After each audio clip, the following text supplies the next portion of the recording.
Jim, we copied both solar wind and penetrometer drum in the ETB. Not quite yet. I haven't put the solar wind in yet, but I will shortly. I want to watch this. I have a good picture there. I've got beautiful picture, Dave. Well, in my left hand I have a feather. In my right hand a hammer. And I guess one of the reasons we got here today was because of a gentleman named Galileo a long time ago who made a rather significant discovery about falling objects in gravity fields. And we thought that where would be a better place to confirm his findings than on the moon. And so we thought we'd try it here for you. The feather happens to be appropriately a falcon feather for our falcon. And I'll drop the two of them here, and hopefully they'll hit the ground at the same time. How about that? Which proves that Mr. Galileo was correct in his findings. All step for man.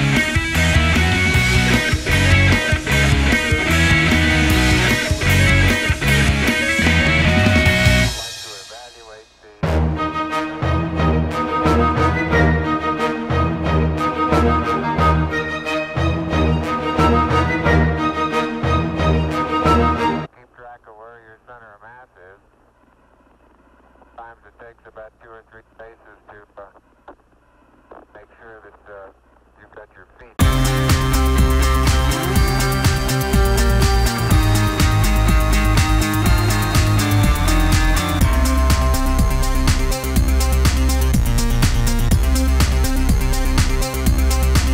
אז נגיד, בתוך הקערה כאילו מה הטמפרטורה? מינוס, עכשיו? נגיד. אם היה בפנים, אם החנקן לא היה מתאדה, אז הייתה מינוס 196 מעלות. אז ברור שהוא יתאדה, כי זה הרבה מעל 196 מעלות. נכון, נכון. ולוקח לו זמן להתאדות קצת. עכשיו, כיוון שהחנקן הוא חומר מאוד מאוד קר, אז הבאתי פה צמח בוגלמיליה. לא, זה אמיתי, צמח אמיתי. ועכשיו מה שאני אעשה, נטבול אותו בחנקן. מה יקרה? הצמח... ויהיה לו לא נעים לצמח, נכון? לא, ואז שתוציא בואו נכניס את זה פנימה. שתוציא את זה יתפרק. כן, זה נראה לי יתפרק. עכשיו אתם רואים, הוא קשה, הצמח. בסדר? אתם יכולים להעביר, לגעת רק בגבעות. זה לא קרה. רק להעביר לי, או לא לשם. אתם יכולים להעביר, אני אתן לכם עוד להעביר. להעביר כל אחד לשורש שלו. עכשיו מה שיקרה...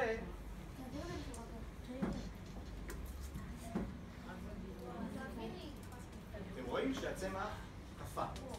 בסדר? אתם מרגישים כמה זה קר, נעביר את כל שורה. מה אתה נפעל? זה לא קר.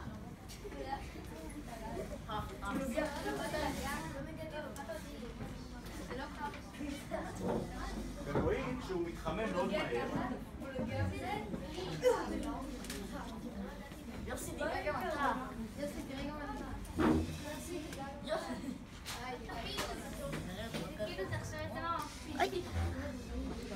אתם יכולים לראות, אתם יכולים לגעת בעלים, לראות שהם קפואים העלים.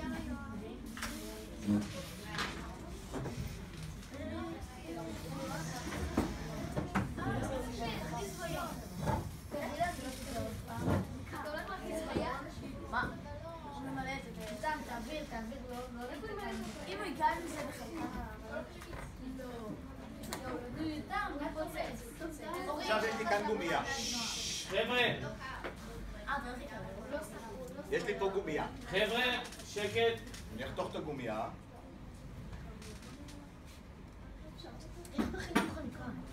חבר'ה, תסתכלו, שלא תשאלו אחרי זה שאלות, כאילו הסתכלתי.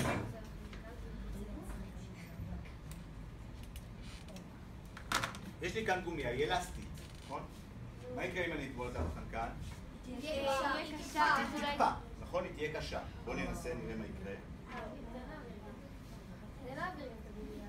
לא, עם הגומייה אני רוצה להראות לכם משהו אחר. אתם רואים, ברגע שאני אכניס את הגומייה, יוצאים עדים. למה? כי הגומייה חמה, חנקן קר, ומשהו נוגע בגומייה מתחמם ורותח. בסדר? החנקן פשוט רותח. רואים, הגומייה נשארה בזה, ועכשיו...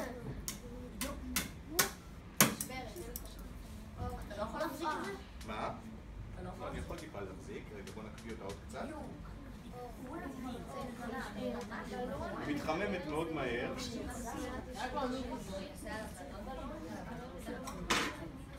ואני יכול לשבור אותה.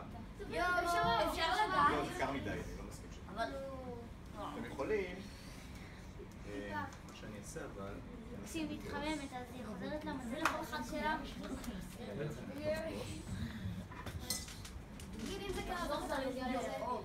אבל תעבירו מהר, שנוכל לראות את זה גם תפור. מה כיף בזה? תעבירו. היי, טבע לי. או, לא, זה מת.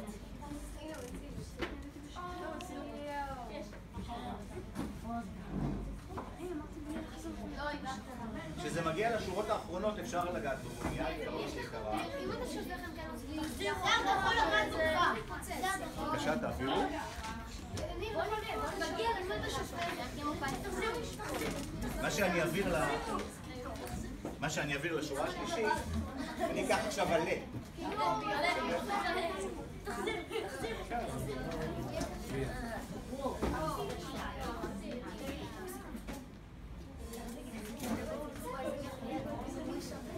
עכשיו אתם יכולים לראות שהעלה נשבר מאוד בקלות. לא נגעתי עם כל היד, עם האלה. אז זה מה שקורה, כשמכניסים משהו לחנקן נוזלי, מה יש לי פה מלא דברים? כשמכניסים משהו לחנקן נוזלי, אז הוא קופא. שקט, חבר'ה, וחלק מהעניין זה שהוא מאבד את התכונות האלסטיות שלו, למשל גומייה או צמחים, ואפשר לשבור אותם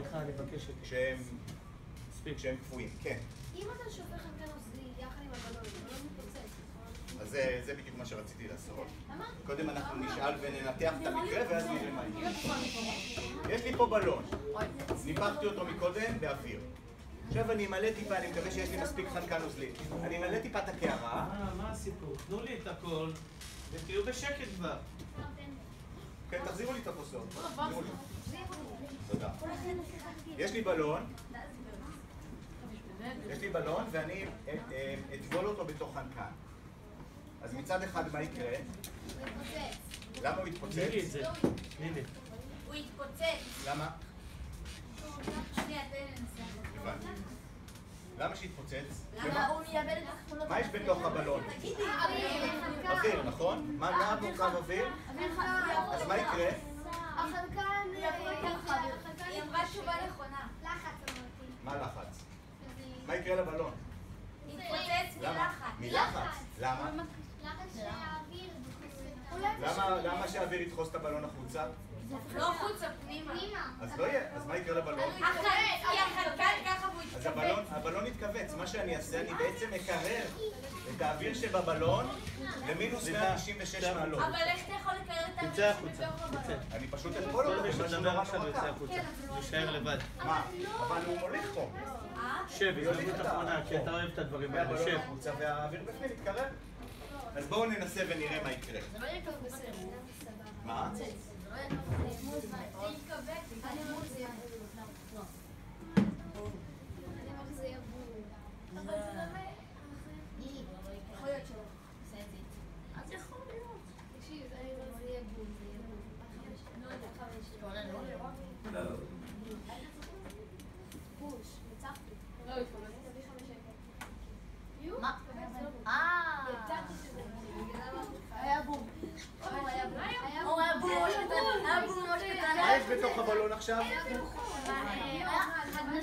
נכון, יש שם חנקן נוזלי, נכון? כי קיררתי אוויר למינוס 196 מעלות. מה יקרה אם אני אחכה?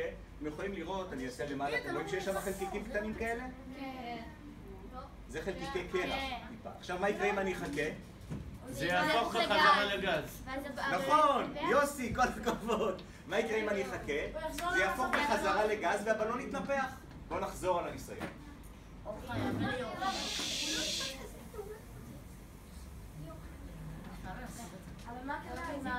איך מכינים חנקן?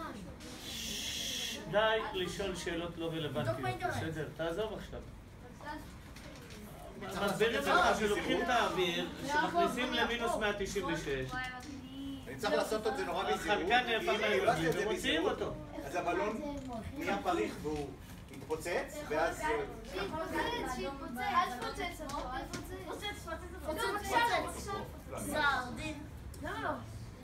יש לי פה בקבוק מים. מה יקרה אם אני אטבול אותו בתוך החנקן? יהיה בחורים. יהיה קרח. לוקח את הבלון ואני אטבול אותו בחורים. יהיה בחורים. יהיה בו נזר. הוא גם מתכווץ. נכון, מה ההבדל בין הבלון לבקבוק? אין הבדל. הוא לא ילסדר בנזר. גז הופך לנוזל, הגז מתפשט, זה מה שמנפח אותו. הנוזל הוא מתכווץ. אני אראה לכם.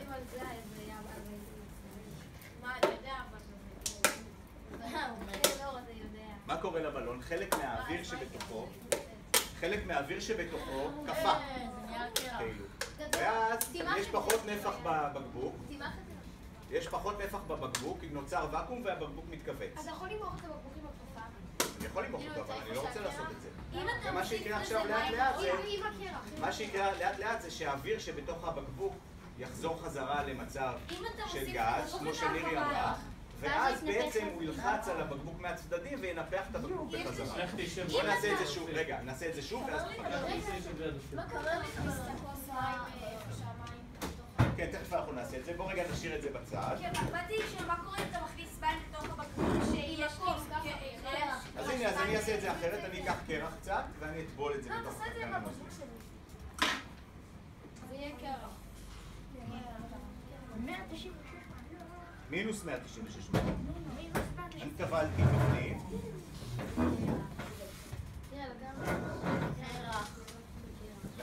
מחכים.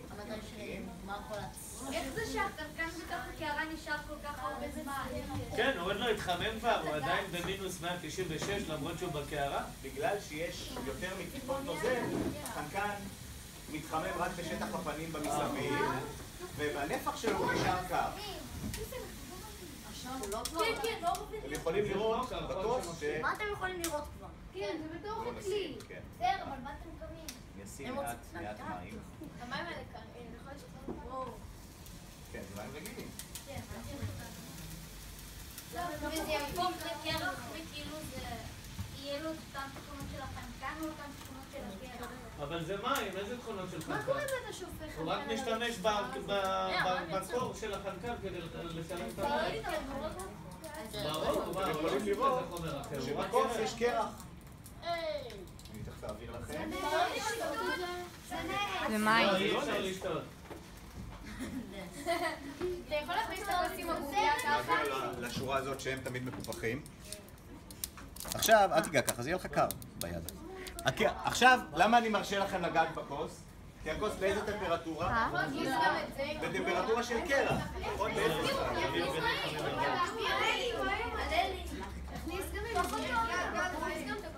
חבר'ה, זה קרח, כן? רגע, מה שאני רוצה לעשות עכשיו, זה אני אראה לכם איזה משהו. תראו, נשאר לי פה קצת חנקן נוזלי. מה יקרה אם אני אשפוך אותו על הרצפה? מתעדן, נכון? אני מציע לכם להסתכל. הם נתנו לכם את זה, מה הבעיה? אני מציע לכם להסתכל. כמו במקפיא בבית. אני אתן לכם להסתכל. לא. כולם לשבת במקום. לשבת במקום. אף אחד לא זז, כולם יושבים במקום, כן? מה שאני אעשה עכשיו זה אני אקח את הבקבוק ואני אסגור אותו פה בקבוק יותר מבודד. וכמו אצל הקוסמים...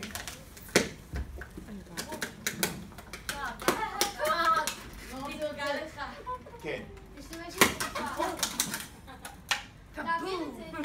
לא, אני לא רוצה להעביר את זה. בסדר, מה שיקרה זה אתם יכולים לראות שיש בתוכו כבישים. הכבישים האלה זה המעט מים שהיה בבקבוק כפו להיות קרח, ועכשיו כשאני מחמם את הבקבוק אני יכול לחמם יותר מהר אם אני אעשה ככה.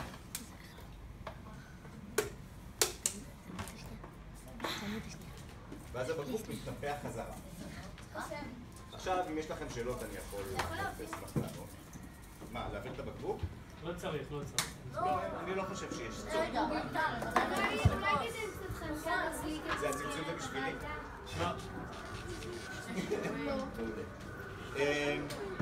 בעצם זה כל מה שהבאתי לכם על חנקן נוזלי. איפה קנית את זה? אני אקפיא לכם, הבאתי את זה מהאוניברסיטה. אי אפשר לקנות חנקן נוזלי בחנות. ברור שאי אפשר. ישר מתעדה. אז יש מכליות גדולות שעוברות בכל המקומות שצריכים חנקן, בבתי חולים, באוניברסיטאות, במעבדות שצריכים חנקן, והם ממלאים להם בתוך תרמוסים כאלה, אחת לשבוע או אחת לחודש או לפי הקצב. וכמה זמן זה יכול להישאר בתוך זה תלוי בכלי. אם זה תרמוס ממש ממש גדול, נגיד של 18 ליטר, מבודד ממש ממש טוב, זה יכול אפילו להחזיק 3 חודשים. בתוך ניר. בתרמוס הזה אין לו מכסה, אז זה מחזיק כמה שעות. בתרמוס הזה למשל, במשך יום שלם, הכל יתעדה. עכשיו, תכף אני אגיד על זה עוד משהו. כן, רואים עדים של... כן, מי רצה לשאול? כן. מה זה הדבר הירוק הזה? זה גם עוד תרמוס.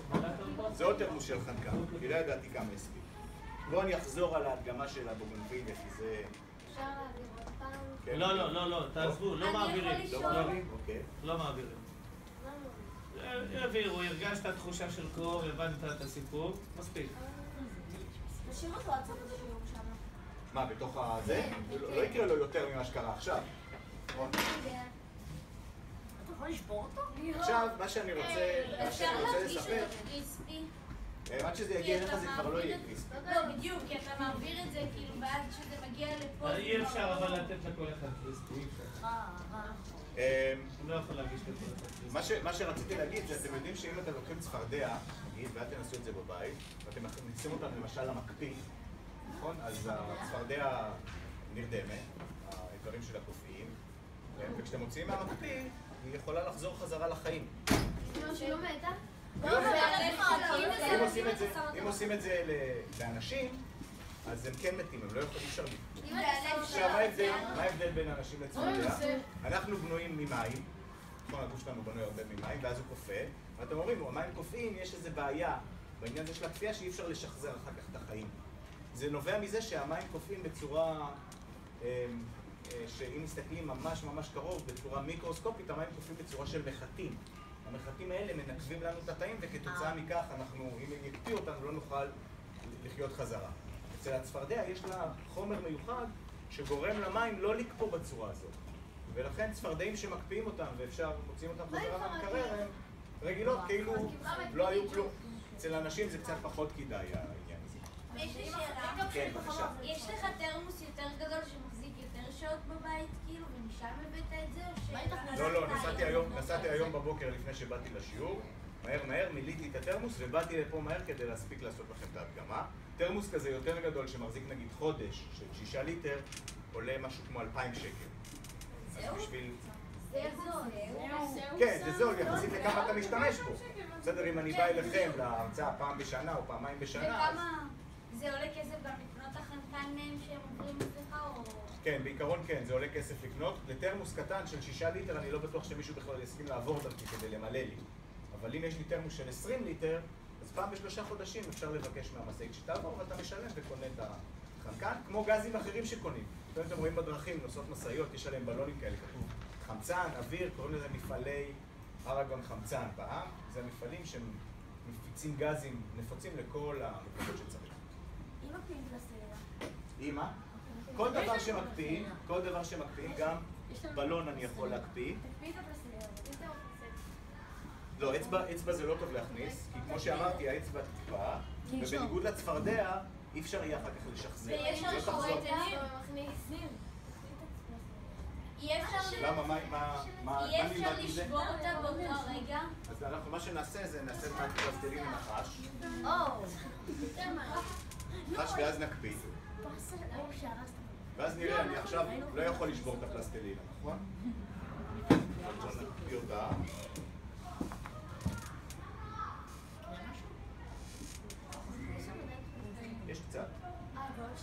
אם אתה מקפיד, אם נגיד אני מקפיד משהו שיש בו נוזלים. כן. אז עשיתי, הנה עם הכוס. לא, זה עדיין כאילו- קרח. לא, נגיד משהו, אני יכול גמיש. בוא נגיד הפלסטלינה. אתם רואים הפלסטלינה, אתם רואים שכבה, יכול תשבור אותה. לשבור אותה.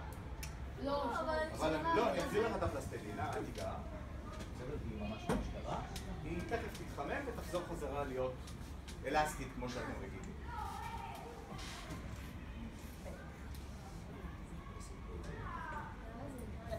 אתה יכול להקפיד בקבוק שלו. תחשבו שאם אתם יוצאים לטיול ואתם רוצים מים קפואים, תקחו איתכם תרמו של חנקן, תקפילו מדי פעם. כן, זה אבל התרמו של החנקן קצת התעדה.